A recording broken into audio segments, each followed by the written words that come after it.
কৈলাসের আবহাওয়া ইদানিং ভারী থমথমে। মা দুর্গার হয়েছে এক অশান্তি। মেঘেরা গুরু গুরু করে না, বরং কাশতে থাকে। কারণ আর কিছুই নয়, স্বয়ং দেবাদিদেব মহাদেব।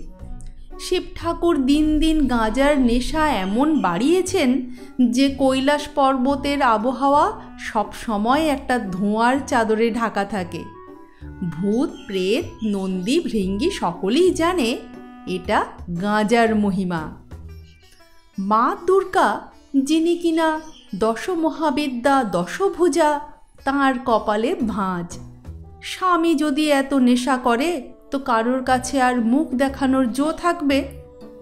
পরের দিন তিনি নন্দীকে ডেকে বললেন, হ্যাঁ রে নন্দী, মানুষটা সারাক্ষণ নেশা ভাঙ করছে, তোদের কি কিছুই চোখে পড়ে না? নন্দী হাত কচলাতে কচলাতে বলল, আর বলবেন না মা। ভোরে শম্ভুনাথকে ডেকে বললাম, বাবা একটু যোগাসন বা ধ্যান করুন। উনি চোখ না খুলেই বললেন, ধ্যান? হ্যাঁ করছি তো, মহাজাগতিক চিলমের ধ্যানে ডুবে আছি। দুর্গার চোখ কপালে উঠল। চিলম? এ আবার কি রে? মা, এসব আধুনিক ভাষা, এ আপনি বুঝবেন না। দেখি বাবাকে একবার বলে। বাবা কি আর বুঝবেন? রাতে শিব যখন ঢুলু ঢুলু চোখে শুয়ে আছেন, মা দুর্গা বললেন, হ্যাঁ গো, সবে বাপের বাড়ি থেকে ফিরলাম। রাজ্যের কাজ পড়ে আছে, সব কিছু অগোছালো হয়ে আছে। তা বলি, তোমার কি সেদিকে একটুও খেয়াল নেই? সারাক্ষণ নেশায় বুঁদ হয়ে থাকলে সংসারটা চলবে কি করে শুনি? সংসার সবই মায়া গিন্নি, সব ভুলে যাও। দেবী দুর্গা দাঁতে দাঁত চাপলেন। মায়া? মায়া দেখতে দেখতে আমার কৈলাসের ভাঁড়ার খালি হয়ে যাচ্ছে। তোমাদের এই নেশার পিছনে কত অর্থ খরচ হচ্ছে জানো? বৈকুণ্ঠ থেকে লক্ষ্মীর চিঠি এসেছে, আমার নাকি বাজেট সংকট। মায়া! মা দুর্গা ভাবলেন সোজা কথায় কাজ হবে না। একটু করুণ সুর ধরলেন, দেখো, তুমি যদি এমন করবে তো আমি কৈলাস ছেড়ে তবে বাপের বাড়ি চলে যাই। মা দুর্গা বুঝলেন এ রোগ কড়া দাওয়াই ছাড়া সারবে না। পরের দিন সকালে গণেশকে ডেকে বললেন, বাবা গনু, তোমার বাবার কাণ্ড তো দেখছো। বুদ্ধির দেবতা তুমি, একটা উপায় খুঁজে বার করো দেখি। মা, বাবা আজকাল নন্দী ভৃঙ্গিকে দিয়ে কৈলাসের আনাচে কানাচে গাঁজা গাছে চারা লাগিয়েছে, সেগুলো তুলে ফেলবো? যা ভালো হয় তাই করো বাবা, আমি একটু শান্তি চাই।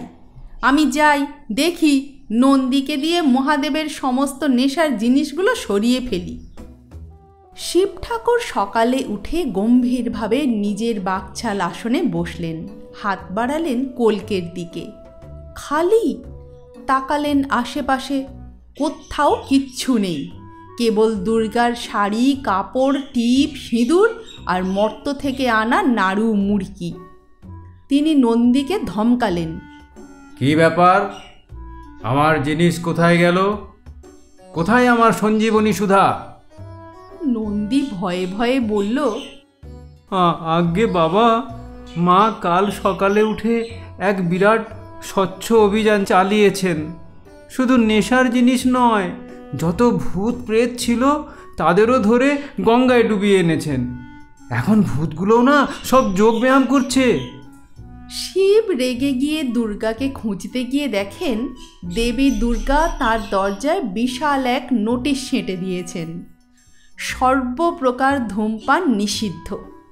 শিব ঠাকুর প্রবেশাধিকার পাবেন শুধুমাত্র ভক্তি ও কর্মে নিয়োজিত থাকলে। শিব করুণ মুখে ভেতরে ঢুকলেন। দেবী তখন যোগাসনে বসে আছেন। পার্বতী, এ কি অত্যাচার! তোমার স্বামী, যাকে তুমি জগৎপতি বলে পুজো করো, তার এ কি দশা! এ কি নিয়ম?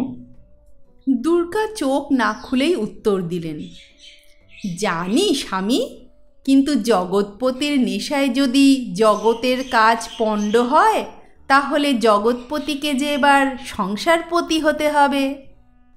দুর্গা উঠে গিয়ে একটা বড় থালা এনে সামনে রাখলেন। কি এটা? এটা চাল।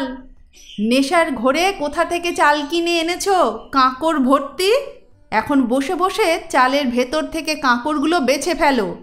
যতক্ষণ না শেষ হবে তুমি এখান থেকে নড়তে পারবে না, না হলে আজ রান্না বন্ধ, এই বলে দিলাম।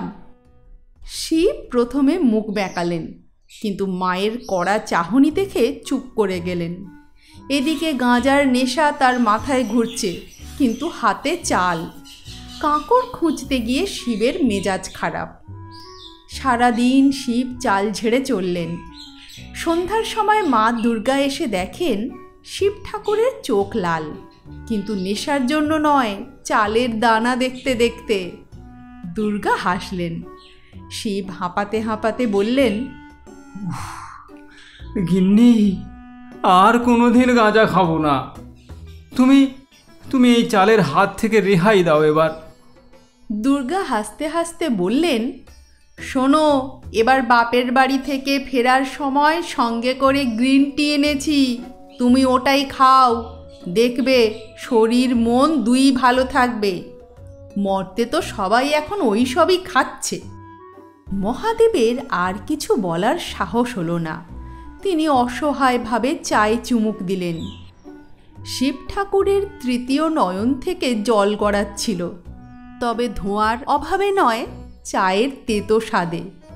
কৈলাসে আবার শান্তি ফিরল। মাঝে মাঝে শিব ঠাকুর চালের থালা দেখলেই ভয়ে আঁতকে ওঠেন।